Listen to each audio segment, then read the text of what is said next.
Hi there, in this video we're going to be talking about pop-ups and my pet peeves with pop-ups. Really, we're going to be talking about pop-ups and the best practices. Pop-ups really work well on your website in order to increase people signing up for your email list. Go into your site and double check to make sure that you are not misusing pop-ups and annoying all of your users, and also kind of losing your chances at actually getting them to sign up for your whatever it is that you're promoting on your pop-up. My name is Yasmin Robles with Robles Designs, and we create drill-worthy websites for entrepreneurs who are hell-bent on taking over the world. And we also create courses. We have a course right now where we take you from blank slate to a completely finished site, whether it's service-based e-commerce or a blog, and that is for the Squarespace platform. There is a freebie for you available, roblesdesigns.com/checklist. And what that is basically a PDF document where you're going to go either through your current site or as you're building out your website, and you're going to start checking things off to make sure that you're doing them, you have done them, and then that they are completed. And this goes through basically from while you're building it out to even, are you using alt text? Are you using title text? Are your images optimized? That kind of thing. So make sure to go to roblesdesigns.com/checklist and download that freebie. Okay, so pop-ups. What is a pop-up? Basically, it's when you go onto a website and as soon as you land on a site, and this is the most annoying thing in the world, as soon as you land on a site, right, you're on your phone or on your laptop, wherever, and something comes up and it kind of blocks your view and stops you from doing what you were supposed to be doing, and asks you to take some sort of action. Typically, that is for collecting emails. So that could be, putting your email and get 20% off or free shipping. It could be putting your email and get this awesome PDF. Whatever it is, it's usually to collect emails and starting you on the marketing funnel. And here is where some people go wrong. If your pop-up comes up as soon as I land on the page, that is a big, big no-no. So ideally, you have typically about two options. You can either, maybe three, you can set your pop-up to a timer. You basically, the user, right, I land on your site. Let's say you sell jewelry. I land on there. I probably came in from either social media, maybe an ad, maybe something else, and I'm kind of scrolling through. You can set the pop-up to come in at a certain point when the timer hits. I like 30 seconds because for service-based businesses, especially if they're reading the blog, I really don't think that it's going to give another urgency if I shorten the time. So I like 30 seconds. I've seen some pretty good results with 10-second timers. I would not have it pop up immediately when the page loads. The reason being is that you're being annoying. And if you're going to be doing, for example, let's say I'm interested in your services, you are a VA, I heard about you or saw your Instagram post, I went onto your site, and I land on your service site. As soon as I land, the pop-up comes up. It's like, I didn't even get a chance to even look at the photo that was in the hero section. Like, I didn't even get a chance to read the headline, and you're already trying to shove your newsletter or whatever it is in my face. That is extremely annoying. So make sure that the timer is set to a comfortable level where for you as well as the user, you don't want to just bring it up out of nowhere, because the worst thing that can happen is that I get annoyed and leave the site, or that I get annoyed, I don't even read what's on the pop-up, I click X, exit out of it, and you just lost your chance at getting me to sign up for whether your freebie or whatever it was amazing, maybe it was 50% off, you just lost your chance at getting my email. The next option that you have for your pop-up is when people are about to exit. So let's say I'm scrolling through your site, I read the blog post, I think it's awesome, and I start moving my mouse over to exit out of the page. Then you can have the pop-up that comes up and says, hey, wait a minute, are you sure you want to leave? You don't want to have this free PDF that tells you how to do all the awesome things that you can in your life.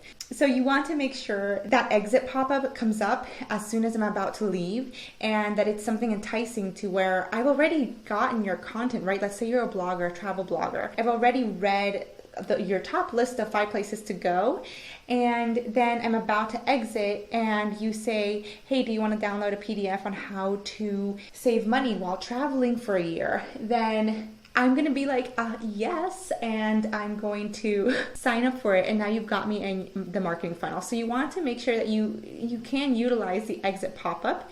You can also utilize the exit pop-up in in association together with another pop-up on your site. So let's say it was for an e-commerce site.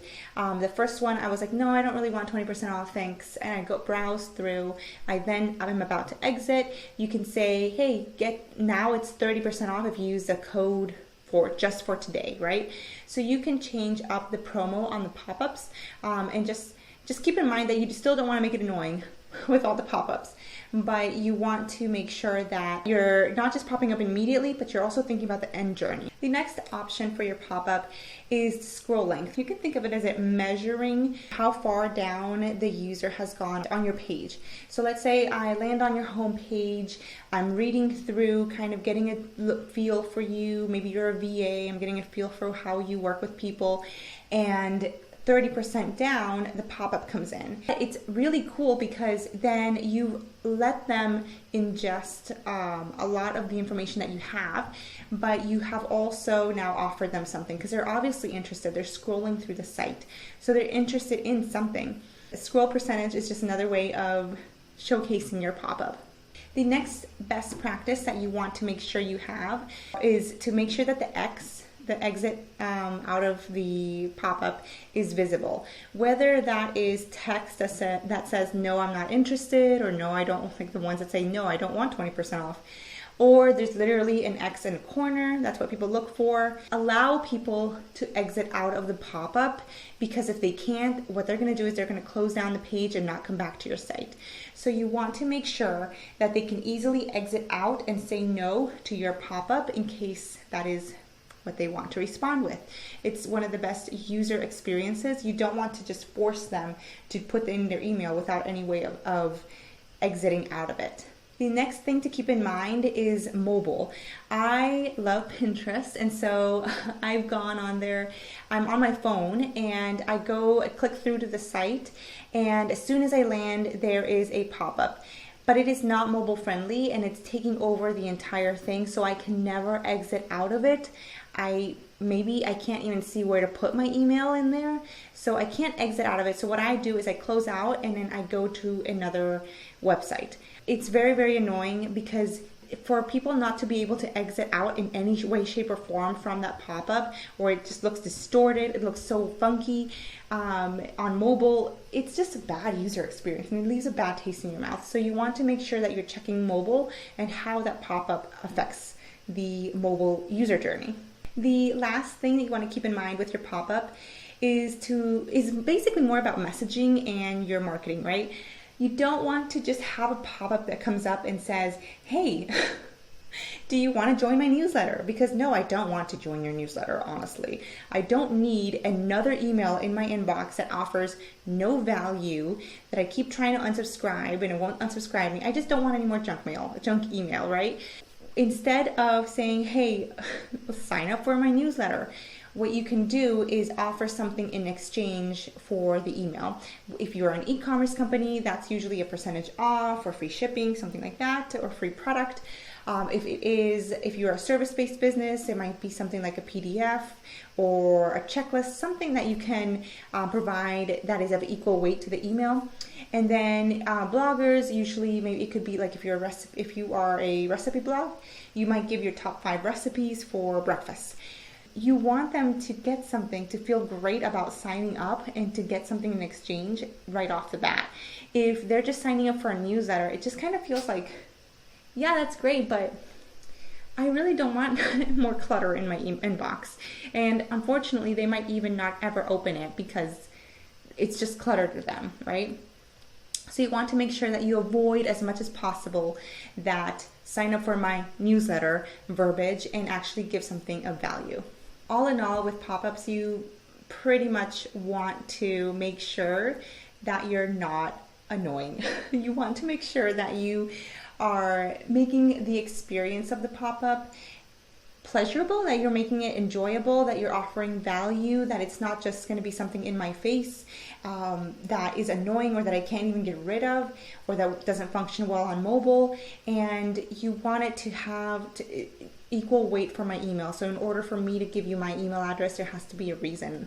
Another annoying thing that people do constantly with their pop-ups is to make sure that they're not coming up multiple times throughout the user journey. So there is this website that I purchased this giant 1-gallon water bottle from, and it's great because I can take it in my car. It's a wonderful product.